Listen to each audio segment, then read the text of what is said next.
Let's try this drain plug out. I got a little bit of water in there. Look at that. Every drop, man. Every single drop.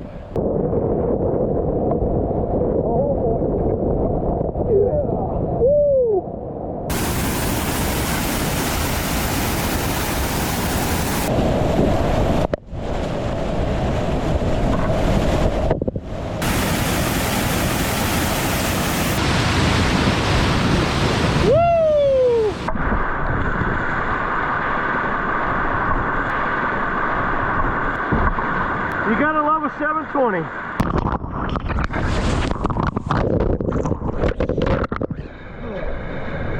Woo! Yeah, buddy.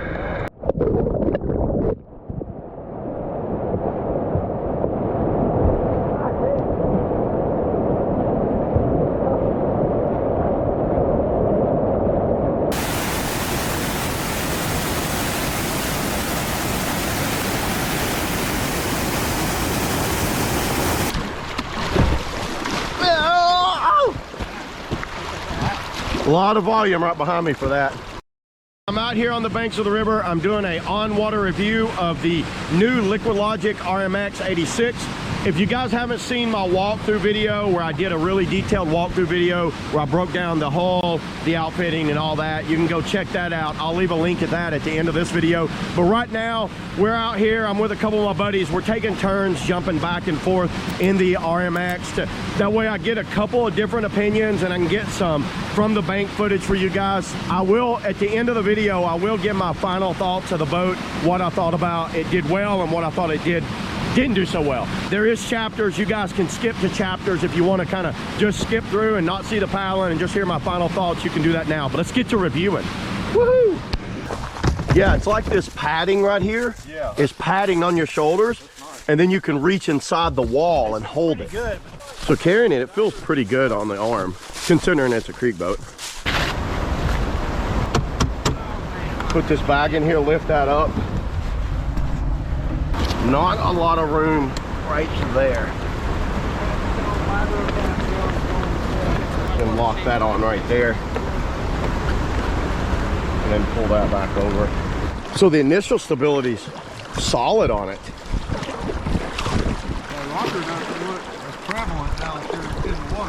Yeah, and I think being in this 86 over the 96, it's going to be a little sportier. It definitely does not feel like a 9'4" boat. Like it feels shorter than what it really is. Oh, you can feel that edge. Getting bigger now, is that my thing? Well, they're getting bigger, but they're high rockered, so the water line isn't like really high in the water.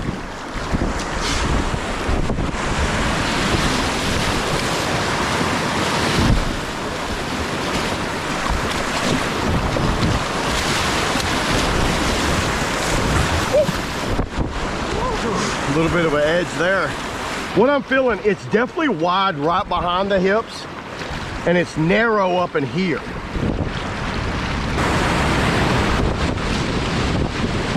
Ooh, it gets faster when it loads that tail.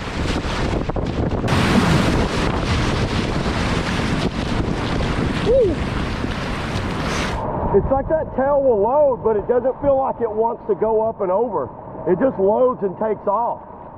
When it's in the flow, this thing feels fast. One of the faster boats I've paddled. But I think it likes to be paddled kind of in this aggressive forward posture where you're kind of over the knees and more center over the boat. It does not like to be paddled back here a lot. It gets a little like squirrely on its sides. Change direction.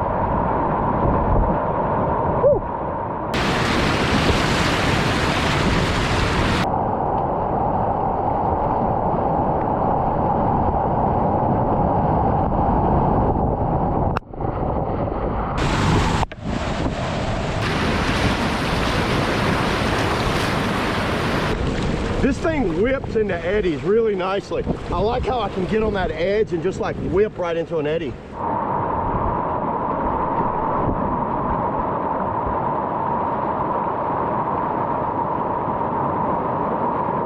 Oh yeah, the edges definitely help this thing surf. I could feel the edges lock in, so it's a pretty good little surf boat too, as far as like just on those little waves like that. It's weird, if you get it on its edge and tail load it, it just launches. This thing launches off of that edge. The body mechanics of like pulling through things are important in this design, it feels like.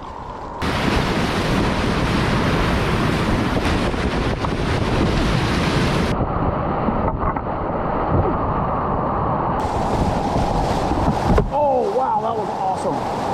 It definitely transitions off nicely. These edges do not grab at all.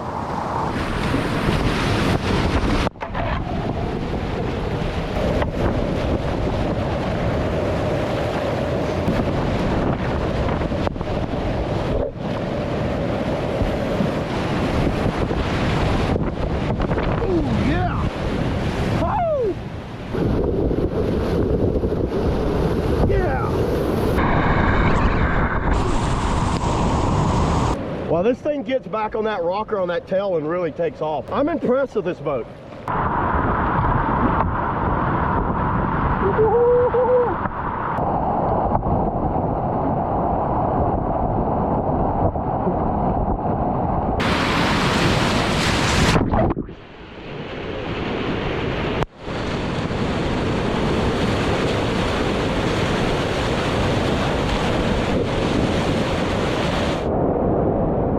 Thing spins so smoothly.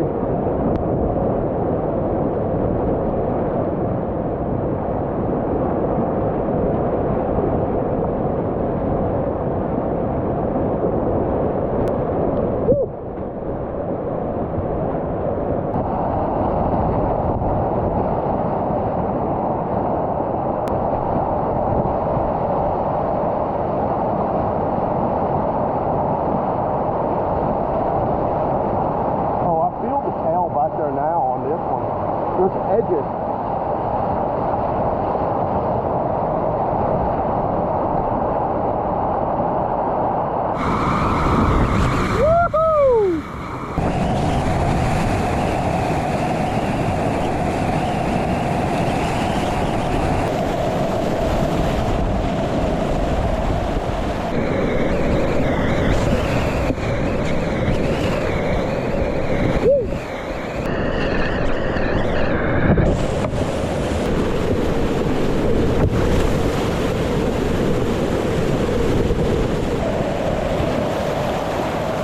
I'm going to start out with what I really liked about this thing. I absolutely love the outfitting. It felt really good. I was comfortable. When I mean outfitting, I don't mean like the badass outfitting. I mean the ergonomics of how I'm sitting in it. I'm 5'10", 5'11", 180, and I feel like it's super comfortable for me. I feel like I'm sized good for the boat. I really liked how narrow this bow come in.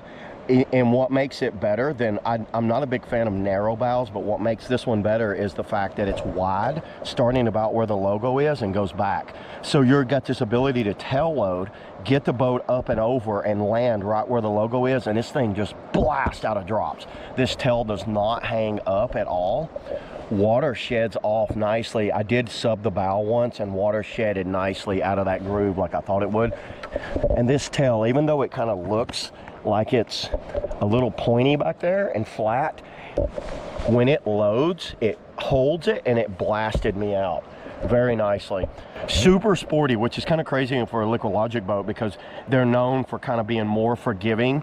They're kind of like a hybrid forgivingness to them. This one was very sporty on its edges, and you almost always needed to have like a good paddle blade in the water driving it in a nice upright posture. Don't backseat it, but when I did backseat it, it didn't feel crazy, but I think it likes to go run rapids in kind of like an upright, aggressive forward posture. And then when you need to, kind of like do a half slice tail load, and this thing beautifully just blast out of things. I like how I could load and then get up over, and then it gets on that rail and just blast out. Rusty did it too, and he got a good blast out of 7 foot. Looked really good. Just like I thought. I did really like the edges on it. really nice on edges, and it catches eddy, zips around the river. One thing is, it's a very zippy boat around the river. That's one of its best attributes, is how quickly you can change directions in this boat. Wow, at that flat planing surface, you can just go and get over here, and if I change my mind, I want to go back, one stroke, a little edge tilt back over that way. Really nice. The Alpha didn't have that ability, and neither did the RMX original, because it didn't have the bow rocker this did. So my real kind of negatives are, it doesn't want to track well. It seems like the tracking's almost non-existent in this thing. Like, it feels like it gets offline really easy. Like, it's got a big flat surface in the middle, and it feels like you can just like spin this thing like nothing right on that big flat surface, which is a pro and a con. But just so you guys know, you're gonna have to be actively driving this boat really hard.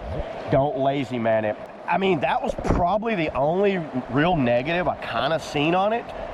So there's not many negatives. Is it the best Liquidlogic boat I think ever made? I'm going on record and saying yes. This might be the best Liquidlogic boat ever made. They did a good job. That swallowtail design works really well. You guys haven't seen my full walkthrough video where I really broke down the edges and I compared it to the NAR.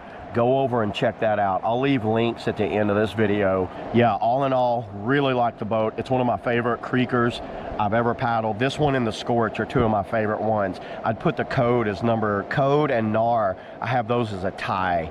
So those four boats are kind of like what's out right now, and I can definitely see myself in one of these on just about everything. Creaking, it beautifully just kind of flares off of rocks nicely, but then when I need an edge to kind of like change direction or dig in, really good on how it does that. So it's a perfect hybrid between like a Code, a Scorch, or a NAR. It's somewhere in between those. You guys are going to have to try to demo this and get your own feel for it, but I can tell you, I don't think you'll be disappointed if you just order one of these. Is there going to be a small one? I don't know. Maybe we'll see. We'll see what happens on that. You guys leave in the comments below what you think of this boat, if it's something if you've paddled one, and what your opinion is on it, or what you've been thinking about it just from seeing this video. Let me know in the comments below. But yeah, thanks a lot, everybody. Thanks for watching, and I will catch you guys next time. Woo! RMX, baby. Look at that, RMX. Remix it. Woo!